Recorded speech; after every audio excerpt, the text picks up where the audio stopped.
What is up, guys? Today we're making this delicious chicken tikka masala, so let's get to it. So we're going to start by cutting up our chicken breast into cubes and dicing our onion. And after we've done that, we're going to make our marinade. So we're going to use our dairy-free yogurt and then our ginger and then the spices that I have listed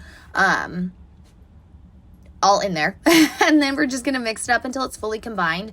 Take our chicken and re-add it to our marinade. You're going to let this sit and marinate for about 30 minutes. And once it's been sitting for that long, after it's all been mixed together and combined, we're going to take a skillet over medium-high heat. And we're going to add in some grapeseed oil. You can also use olive oil if you want. And then we're going to put in our chicken pieces one at a time. And you don't want them overlapping each other. And after about 5 minutes, we're going to flip them. And then we're going to remove them. And you're going to have to do 2 batches for all of the chicken that you have. Once you're done, we're going to leave all that sauce in there. And then we're going to take our butter and we're going to melt it again over medium-high heat. And then we're going to add in our diced onions and then just give that a nice little mix around. We just want to cook it until they like wilt, so about 3 minutes on their own. And then we're going to add in our ginger and our garlic, and we're going to cook that for another 2 minutes on its own until it gets really fragrant. After that's been cooking and nice and mixed around, we're going to add in our dry seasonings for like the actual main dish.